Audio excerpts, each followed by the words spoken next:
Hello everyone. नमस्कार दोस्तों, welcome to true I S and PCS. आज के लेक्चर में दोस्तों हम बात करेंगे आयोनाइजिंग रेडिएशन के बारे में। नॉन आयोनाइजिंग रेडिएशन के बारे में मैंने आपको जो चीज़ें बताई थी बिल्कुल उससे अपोजिट चीज़ें वर्क करेंगी आयोनाइजिंग रेडिएशन में। Ionising radiation as compare to non ionising radiation थोड़ी सी खतरनाक होती है। ऐसा क्यों?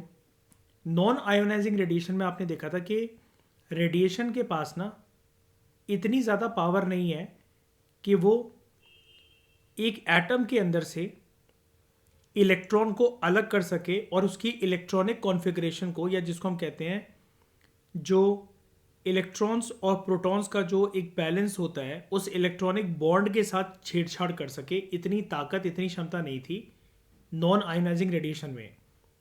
वो अलग बात है कि नॉन आयोनाइजिंग रेडिएशन कुछ हलचल ज़रूर पैदा कर सकती थी एटम्स के इंटरनल स्ट्रक्चर के अंदर, लेकिन उसके अंदर से इलेक्ट्रॉन्स को रिमूव नहीं करा जा सकता था। नॉन आयोनाइजिंग रेडिएशंस के पास इतनी शक्ति नहीं होती है, लेकिन ये शक्ति आयोनाइजिंग रेडिएशंस के पास बखूबी तरीके से होती है।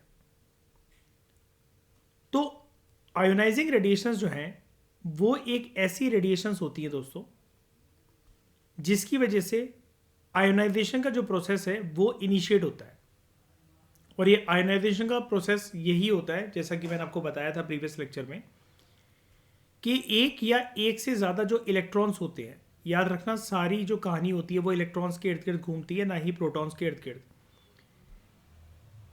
एक या एक से ज़्यादा जो इलेक्ट्रॉन्स हैं वो एटम के आउटर शेल में से बाहर निकल जाते हैं, दे आर पील्ड आउट। तो ionising radiations called cause ionisation of atoms and molecules, क्योंकि इनके पास ये क्षमता होती है कि they can pass through most of the mediums. और ये सिर्फ एक एटम या मॉलिक्यूल के स्ट्रक्चर में सिर्फ वाइब्रेशंस नहीं पैदा करेंगे, ये हलचल नहीं पैदा करती हैं वाली रेडिएशन सिर्फ, जैसा कि नॉन आयोनाइजिंग रेडिएशंस करती हैं।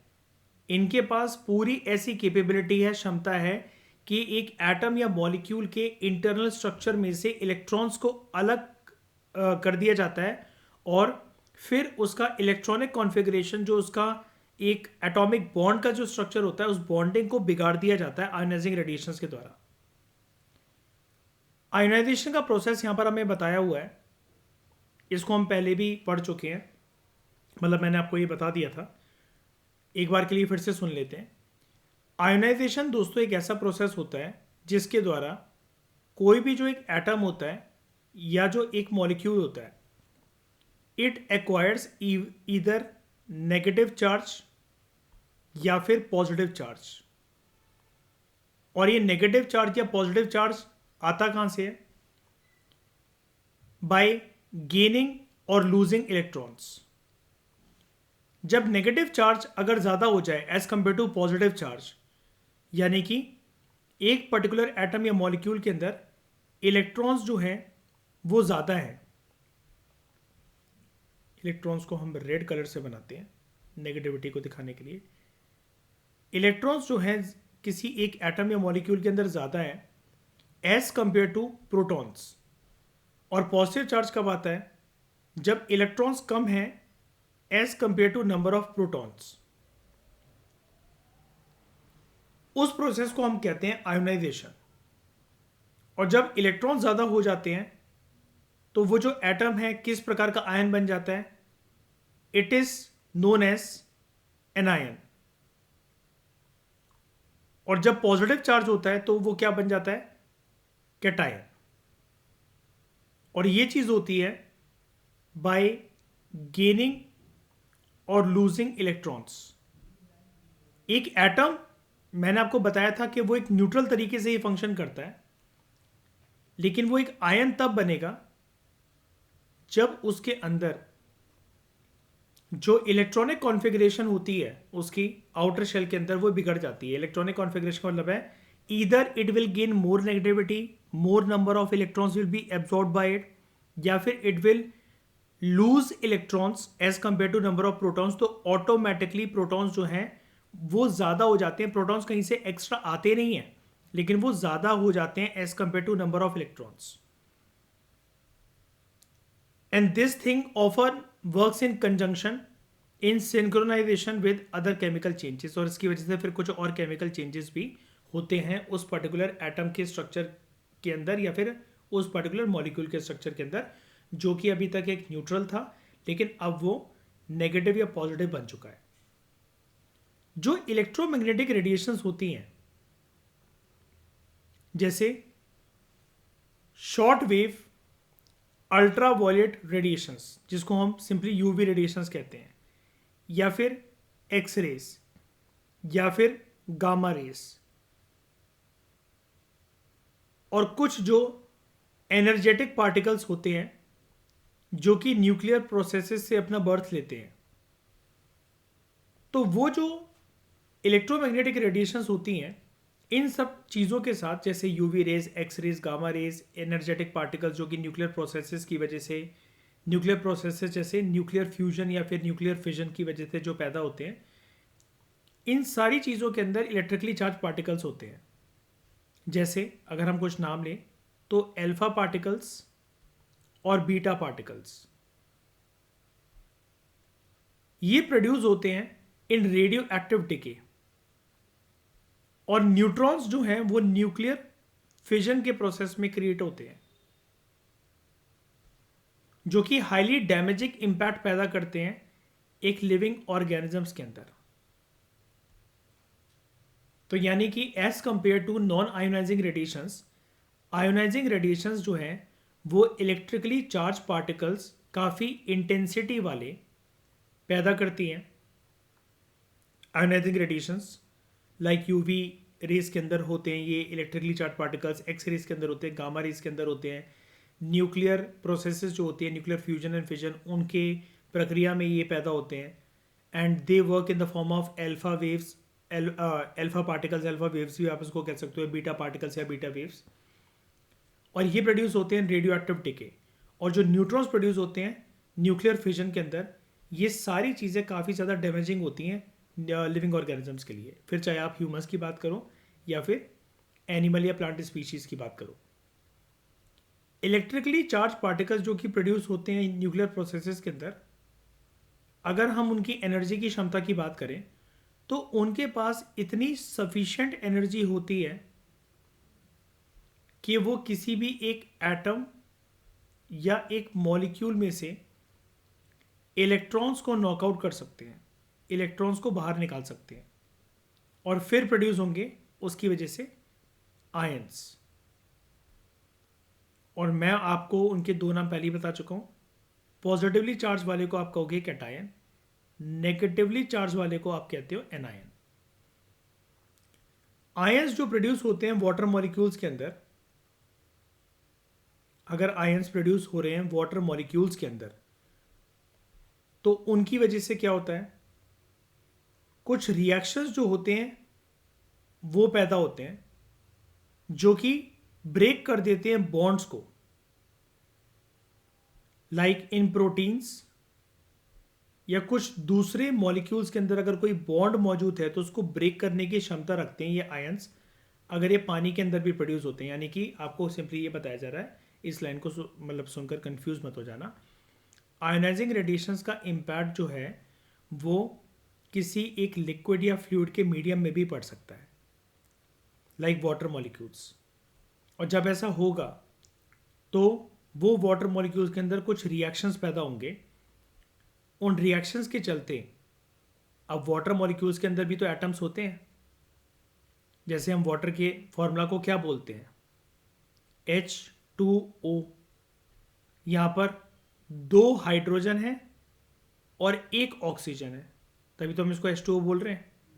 तो उनके अंदर जो नॉर्मल बॉन्ड का जो स्ट्रक्चर होता है, ठीक है, अगर आप चाहो तो इस प्रोटीन वर्ड को यहाँ पर अवॉइड कर सकते हो, बस आप इतना समझ जाओ कि जो नॉर्मल बॉन्ड का स्ट्रक्चर होता है वो बिगड़ सकता है, और दूसरे मॉलिक्यूल्स वगैरह के अंदर कोई अगर ऐसा बॉन्ड है तो वो भी बिगड़ सकता है. तो एक एग्जाम्पल के तौर पर अगर हम डिस्कस करें, एक एग्जाम्पल यहाँ पर राइटर हमें दे रहे हैं. जब एक गामा रे किसी एक सेल से पास होती है जो हमारी बॉडी के जो सेल्स होते हैं, human cell, animal cell, plant cell, तो वाटर मॉलिक्यूल्स जो डीएनए के पास होते हैं वो वैसे तो न्यूट्रल वे में काम करते हैं, लेकिन गामा रे के पास होने की वजह से वो आयोनाइज्ड हो जाते हैं, या तो पॉजिटिवली चार्ज बन जाएंगे या नेगेटिवली चार्ज बन जाएंगे। और दिक्कत फिर ये आती है, हमारी बॉडी का, मैंने आपको बताया था दोस्तों, एक स्टेबिलिटी का एक स्ट्रक्चर होता है। हमारी बॉडी के अंदर नॉर्मल सेल्स जो होते हैं वो इक्विलिब्रियम की कंडीशंस के अंदर रहना पसंद करते हैं, लेकिन इस आयनाइजेशन की वजह से जब ये वाटर मॉलिक्यूल्स डीएनए के पास होते हैं, जब ये आयनाइज हो जाते हैं, इनके पास चार्ज आ जाता है पॉजिटिविटी का या नेगेटिविटी का, तो ये आयंस रिएक्शन करना शो कर देते हैं और ये रिएक्ट करते हैं हमारे डीएनए के साथ, हमारे डी राइबोस न्यूक्लिक एसिड के साथ, और हमारा डीएनए इसकी वजह से ब्रेक भी हो सकता है। उसके अलावा ये जो आयोनाइजिंग रेडिएशंस होते हैं ये केमिकल चेंजेस को भी पैदा करते हैं। केमिकल बॉन्ड्स जो नॉर्मली एग्जिस्ट करते हैं हमारे सेल्स में, हमारे टिश्यूज़ में, हमारे डीएनए में, उसको तोड़ देते हैं, जिसकी वजह से ओवरऑल एक डैमेजिंग इम्पैक्ट हमें देखने को मिलता है लिविंग टिश्यूज़ के अंदर। अब इसकी अगर शॉर्ट टर्म इम्पैक्ट्स की अगर हम बात करें तो हमें क्या क्या फील हो सकता है। कुछ बर्निंग सेंसेशंस क्रिएट हो सकती है हमारी स्किन पर, या हमारे इंटरनली बॉडी के स्ट्रक्चर की बात करें तो सेल्स के स्ट्रक्चर जो होते हैं, सेल्स की जो मेम्ब्रेन होती हैं वो भी बर्न हो सकती हैं। मेटाबॉलिज्म हमारा बिगड़ सकता है। डेड टिश्यूज़ होते हैं, लिविंग टिश्यूज़ यानी कि डेड टिश्यूज़ के अंदर कन्वर्ट हो सकते हैं। और अल्टीमेटली किसी भी एक लिविंग ऑर्गेनिज्म की अगर लॉन्ग टर्म तक ये सब प्रक्रिया चलती रहे तो डेथ भी हो सकती है। ये इसके शॉर्ट टर्म इफेक्ट्स हैं। लॉन्ग टर्म इम्पैक्ट्स के अंदर और भी एक खतरनाक चीज़ होती है कि म्यूटेशंस जो होती हैं वो बढ़ जाती है। म्यूटेशंस का मतलब होता है मल्टीप्लाई होना। जैसे ये जो रेडिएशंस हैं, अगर आपकी ये लिविंग टिश्यूज़ को डेड टिश्यू बना रहे हैं तो शुरू में लिविंग टिश्यू डेड टिश्यू जो बने वो बने 2, फिर बने 4, फिर 8, फिर 16, फिर 32, फिर 64। तो ये म्यूटेशंस बढ़ती चली जाती हैं, जिसकी वजह से चांसेस बढ़ जाते हैं लिविंग ऑर्गेनिजम्स को, स्पेशली ह्यूमंस को, ट्यूमर्स होने के या कैंसर होने के। इसके अलावा जितना उनको नॉर्मली जीना था उनका लाइफ स्पैन भी हो सकता है शॉर्ट हो जाए, वो बीमार रहें। और कुछ डेवलपमेंटल चेंजेस भी आ सकते हैं, हाइट जितनी बढ़नी थी वो उतनी नहीं बढ़ी, ठीक है। और साइकोलॉजिकल चेंजेस, मेंटल हेल्थ के ऊपर इम्पैक्ट आना, ये सब चीज़ें लॉन्ग रेंज इफेक्ट्स के अंदर आती हैं। नॉन आयोनाइजिंग रेडिएशंस जो हैं दे हैव लो पेनिट्रेबिलिटी। यहाँ पर बात हो रही है दोस्तों, ध्यान देना, नॉन आयोनाइजिंग रेडिएशंस की, जिसको हम ऑलरेडी कवर कर चुके हैं। वो इतने ज़्यादा पेनिट्रेबल नहीं होते हैं, इतनी ज़्यादा अपनी जगह नहीं बना पाते हैं। अगर वो बना पाते तो किसी एटम या मॉलिक्यूल के अंदर से इलेक्ट्रॉन्स को निकालने में सक्षम रहते हैं। वो उसके अंदर अच्छी तरीके से घुस ही तो नहीं पा रहे हैं एक एटम या मॉलिक्यूल के स्ट्रक्चर के अंदर, तभी तो उसके इलेक्ट्रॉन्स को उससे अलग नहीं कर पाते हैं, सिर्फ वाइब्रेशंस करवा पाते हैं। तो वो सिर्फ कुछ गिने चुने कंपोनेंट्स को ही अफेक्ट करते हैं, और जिस भी चीज़ को वो अफेक्ट करते हैं नॉन आयोनाइजिंग रेडिएशंस, तो नॉन आयोनाइजिंग रेडिएशंस उस पर्टिकुलर चीज़ के अंदर जाके एब्जॉर्ब हो जाती है। लेकिन वहीं पर अगर हम बात करें आयोनाइजिंग रेडिएशंस की, तो आयोनाइजिंग रेडिएशंस जो हैं ये काफ़ी ज़्यादा डैमेजिंग इसलिए हैं because they have high penetration power, और इसकी वजह से जो मैक्रो मॉलिक्यूल्स होते हैं, जैसे हमारे टिश्यूज़ हो गए, हमारे सेल्स हो गए, कोई एटम मॉलिक्यूल का स्ट्रक्चर हो गया, हमारा ओवरऑल डीएनए हो गया, उसको ब्रेक कर सकते हैं लंबे समय के लिए अगर इनका एक्सपोजर हमें देखने को मिले। और इनकी इंटेंसिटी की तो बात ही क्या करनी, इनकी इंटेंसिटी ऑलरेडी काफ़ी ज़्यादा हाई होती है। अब किस किस प्रकार के बायोलॉजिकल डैमेज हो सकते हैं इंसानों के शरीर को बिकॉज ऑफ आयोनाइजिंग रेडिएशंस। तो ये जो रेडिएशंस हैं इसको आप डिवाइड कर सकते हो इनटू 2 टाइप्स, या फिर इसके इफेक्ट्स को। रेडिएशन की वजह से जो डैमेज होगा वो डैमेज को आप दो कैटेगरीज में डिवाइड कर सकते हो। एक तो होगा सोमैटिक डैमेज, जिसको हम एक और नाम से जानते हैं, डैट इज़ रेडिएशन सिकनेस। और दूसरा जेनेटिक डैमेज। दोनों ही प्रकार के जो डैमेज है वो काफ़ी खतरनाक हैं। सोमैटिक डैमेज में क्या होता है, ये एक ऐसा डैमेज होता है जो सेल्स के डैमेज के लिए वर्ड यूज़ करा जाता है, and this is not associated with reproduction. यानी कि ऐसे सेल्स डैमेज होते हैं जो कि आपकी रिप्रोडक्शन की एक्टिविटीज़ में इन्वॉल्व नहीं है, ये वाले सेल्स। इफेक्ट क्या होता है सोमैटिक रेडिएशंस का, यानी कि यहाँ पर जब कोई गर्भवती महिला है या किसी के बच्चे होने वाला है या कोई बेबी प्लानिंग के बारे में सोच रहे हैं, तो बच्चे के ऊपर कोई असर नहीं आएगा, रिप्रोडक्टिव हेल्थ के ऊपर कोई असर नहीं आएगा, लेकिन शरीर के दूसरी जगह पर इसका असर आ सकता है। उस डैमेज को हम सोमैटिक डैमेज कहते हैं। तो सोमैटिक रेडिएशन की वजह से जो इफेक्ट्स होते हैं, जो डैमेज होते हैं, उसमें क्या क्या आता है, हेयर लॉस, लंग्स के अंदर गांठ बन सकती है जिसको फाइब्रोसिस कहते हैं। आपके जो WBCs होते हैं, वाइट ब्लड सेल्स, उनके अंदर एक रिडक्शन देखने को मिल सकती है। WBCs और जो प्लेटलेट्स होते हैं वो आपके ब्लड क्लॉट के लिए रिस्पॉन्सिबल होते हैं कि आपका खून अगर किसी जगह पर आपको चोट लग गई तो वो बहता ना चला जाए, वो रुक जाएगी जगह पर जाकर। तो जब WBCs जो होते हैं वो कम हो जाते हैं तो इंसान का खून जो है चोट लगने पर वो ज़्यादा देर के लिए बह सकता है। और आइज में कैटरैक्ट भी हो सकता है जिसको हम हिंदी में मोतियाबिंद कहते हैं। This damage can also result in cancer and death.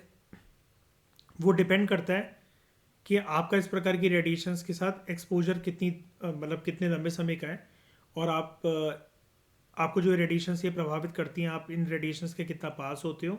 जितना पास होगे इंटेंसिटी उतनी ज़्यादा होगी इन रेडिएशंस की।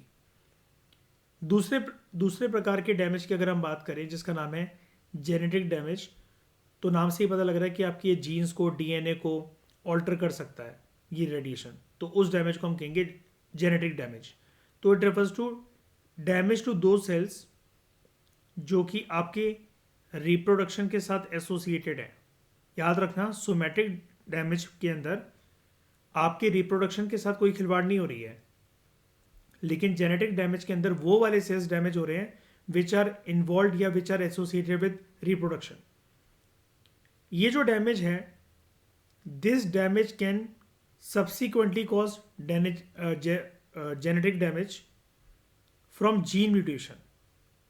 आपका जो DNA होते हैं उसके अंदर जो क्रोमोसोम्स होते हैं वो ऑल्टर हो सकते हैं, जिसकी वजह से बच्चे के अंदर अगर कोई बच्चा पैदा हो गया है तो आगे चलकर उसको कुछ एबनॉर्मेलिटीज़ उसके अंदर देखी जा सकती हैं। हो सकता है कि उसकी जो मेंटल ग्रोथ है उसके एज के कंपैरिजन के बच्चों में उतनी ज़्यादा उसकी मेंटल ग्रोथ या मेंटल मैच्योरिटी उसके अंदर इतनी ना हो। ठीक है। और पैदा होने से पहले प्री बर्थ एबनॉर्मेलिटीज़ भी माँ की कोख में बच्चे को हो सकती हैं। और जेनेटिक डैमेज सिर्फ ऐसा नहीं होता कि एक जनरेशन तक जाकर एक बच्चे को प्रभावित कर देंगी। ये जेनेटिक डैमेजेस इतनी खतरनाक होती हैं that they can also pass to next generation. यानी कि अगर एक जनरेशन को जो दिक्कत है वो अगली जनरेशन तक भी जा सकती है। और ये दिक्कत फिर एक कॉन्सेप्ट आता है दोस्तों यहाँ पर जिसको बोला जाता है रेडिएशन डोज। यानी कि आपको रेडिएशन किस हद तक और कितनी प्रभावित करती है उसको हम रेडिएशन डोज बोलते हैं। तो यहाँ पर कुछ टेक्निकल एक लाइन गिवन है, आर ट्रेडिशनल यूनिट ऑफ, ये रेडिएशन डोज एक ट्रेडिशनल यूनिट है, एक यूनिट को दर्शाती है, ऑफ ह्यूमन इक्विवेलेंट डोज, जिसको एक वर्ड से एसोसिएट करके पढ़ा जाता है जिसको हम रैम बोलते हैं। यानी कि आप ऐसा मान सकते हो कि रेडिएशन डोज जो है उसको बोला जाता है एज REM, रैम। रैम की फुल फॉर्म होती है रेडिएशन इक्विवेलेंट इन मैन। कुल मिलाकर बात ये है, रेडिएशन डोज का मतलब ये, जैसे आप दवाई का डोज लेते हो ना कि कितने mg की टैबलेट आपका शरीर एब्जॉर्ब कर पाता है, तो इंसानों की भी इन रेडिएशंस को एब्जॉर्ब करने की एक क्षमता होती है। अब अगर लो डोजेज आपको प्रभावित कर रही है, रेडिएशंस की मात्रा इतनी ज़्यादा नहीं है, जैसा हम रोज़ाना ज़िंदगी के अंदर कुछ रेडिएशंस तो रिसीव करते ही रहते हैं जो कि एक रैम से भी कम होती है।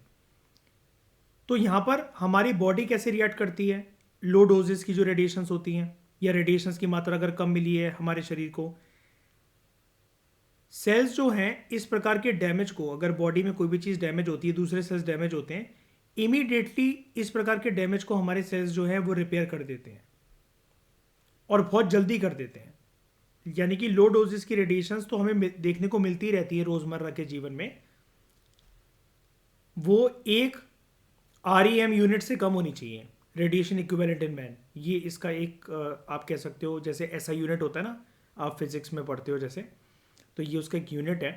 रेडिएशन डोज को REM करके बोला जाता है। तो एक REM यूनिट से अगर कम रेडिएशंस अगर आप प्राप्त करते हो तो आपके सेल्स जो भी डैमेज होते हैं या बॉडी के अंदर किसी भी प्रकार का डैमेज होता है, तो सेल्स फटाफट से अपने आप को मल्टीप्लाई करके वहाँ पर एक आर्मी, एक सेना बना लेते हैं और आपके बॉडी के अंदर किसी भी प्रकार के डैमेज, चाहे वो टिश्यू डैमेज हो या डैमेज होना शुरू हुआ हो या दूसरे सेल्स डैमेज हो गए हो या फिर होना शुरू हुए हो जस्ट, तो उसको रैपिड तरीके से जल्दी जल्दी करके सेल्स आपके रिपेयर कर देते हैं। दिक्कत आती है हाई डोजेस की। हाई डोजेस पर, हाई डोज उसको बोला जाता है जहाँ पर जो रेडिएशन की इंटेंसिटी है वो एटलीस्ट 100 रैम यूनिट की होती है।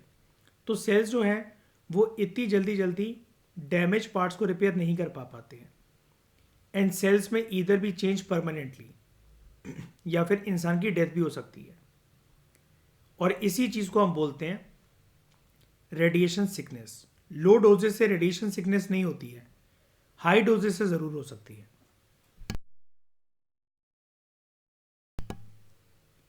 सेल्स जो हैं हाई डोजेस के चलते they can permanently go on to produce abnormal cells. वो एबनॉर्मल सेल्स प्रोड्यूस करते चले जाएंगे मल्टीप्लाई होने के बाद, जब वो डिवाइड करेंगे।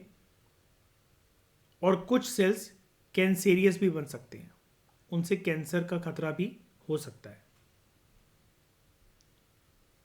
अब अगर ये अलग अलग प्रकार की जो ये आयोनाइजिंग रेडिएशंस होती हैं और उनसे उत्पन्न जो रेडिएशन पार्टिकल्स होते हैं, उनका डैमेज पोटेंशियल कितना होता है और क्या मतलब वो कितना वो पेनिट्रेट कर सकते हैं अलग अलग जो रेडिएशन पार्टिकल्स होते हैं। सबसे पहले तो 3 प्रकार के रेडिएशन पार्टिकल्स होते हैं। रेडिएशन पार्टिकल्स को 3 प्रकार के पार्टिकल्स में कैटेगराइज करके आप बोल सकते हो एज अल्फा पार्टिकल्स, दूसरे होते हैं बीटा पार्टिकल्स और तीसरे होते हैं गामा रेज या गामा पार्टिकल्स। तीनों के बारे में एक एक करके हम समझते हैं। अल्फा पार्टिकल्स अगर आपको प्रभावित करते हैं तो they can be blocked by a piece of paper, या आपकी जो खाल है, ह्यूमन स्किन है, उसको भी पेनिट्रेट इतनी इजीली नहीं कर पाएंगे। अल्फा पार्टिकल से ज़्यादा कोई खतरे वाली बात है नहीं। बीटा पार्टिकल्स की अगर हम बात करें, ये स्किन के अंदर अपनी जगह बना सकते हैं वाले पार्टिकल्स, ये वाली जो बीटा पार्टिकल्स की जो रेज है, but they can be blocked by some pieces of glass and metal. अगर कोई ग्लास या मेटल है तो उससे ये ब्लॉक हो जाते हैं। दिक्कत आती है गामा रेज के पार्टिकल्स में। जो गामा रेज हैं, जो गामा पार्टिकल्स हैं, वो ईजिली पेनिट्रेट कर जाते हैं थ्रू ह्यूमन स्किन। जब बीटा पार्टिकल्स कर रहे हैं तो गामा पार्टिकल्स भी कर जाते हैं।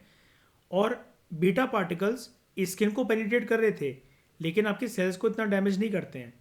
गामा पार्टिकल्स करते हैं आपके सेल को डैमेज जब वो स्किन के अंदर घुस जाते हैं और वो फार कॉर्नर्स ऑफ योर बॉडी में पहुंच जाते हैं।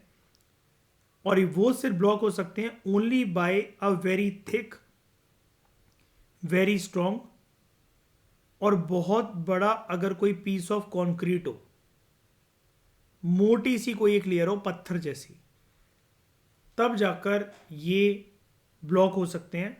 लेकिन आप जानते हो कि आप पत्थर के इर्द गिर्द या फिर कोई मोटा कवच पहनकर सेनापति की तरह तो घूम नहीं रहे होते हो। तो गामा पार्टिकल्स आपको अगर प्रभावित करती हैं तो वो बहुत इंटेंस तरीके से प्रभावित कर सकते हैं। मैंने दोस्तों आपको एक हाफ लाइफ का कॉन्सेप्ट पढ़ाया था, जो कि राइटर यहाँ पर आपको बता रहे हैं उसके बारे में।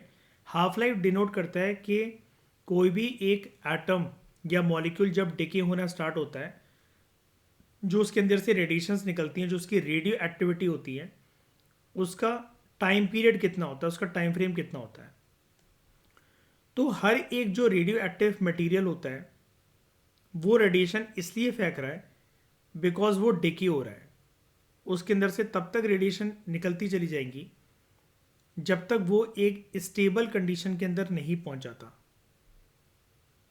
तो उसको डिनोट करने के लिए टर्म यूज करी जाती है, उसके डिके रेट को पता करने के लिए कब तक ये डिके होता रहेगा, कब तक इसके अंदर से रेडियो एक्टिव मटेरियल बाहर निकलता रहेगा, कब तक इसके अंदर से रेडिएशंस बाहर निकलती रहेंगी। और उस टर्म को बोला जाता है half life. Half life basically एक टाइम को दर्शाता है जो कि एक एटम को चाहिए होता है ताकि उसके हाफ नंबर के जो एटम्स हैं एटलीस्ट वो डिके हो सकें और डिके होने के बाद वो एक स्टेबलाइज स्ट्रक्चर को अटेन कर सके। हाफ लाइफ वेरी करती है, कभी कभार तो फ्रैक्शन ऑफ सेकंड्स के अंदर ये वाला काम हो जाता है, लेकिन कभी कभार हज़ारों साल लग जाते हैं एक एटम के इंटरनल स्ट्रक्चर को स्टेबिलिटी गेन करने के लिए। कोई भी अगर रेडियो न्यूक्लियाइड्स होते हैं, ठीक है, ऐसे एटम्स के न्यूक्लियस जिसके अंदर से रेडिएशंस बाहर निकलती हैं, उसको हम रेडियो न्यूक्लियाइड्स कहते हैं। कोई भी जो रेडियो न्यूक्लियाइड्स होते हैं जिसकी लंबी हाफ लाइफ है, दिक्कत हमें इनसे है। लंबी हाफ लाइफ कहने का मतलब है they will take thousands of years to decay. ये मेन सोर्स होते हैं इन्वायरमेंटल रेडियो एक्टिव पॉल्यूशन का, जो कि इंसानों को, पेड़ पौधों को, जानवरों के शरीर को नुकसान पहुंचाते हैं। तो ये दोस्तों हमने एक कॉम्प्रिहेंसिव तरीके से बात करी एक टॉपिक के बारे में, that is ionizing and non ionizing radiations. I hope आपको सब कुछ समझ में आया होगा। इस डिस्कशन में दोस्तों फिलहाल इतना ही। Thank you very much for discussion.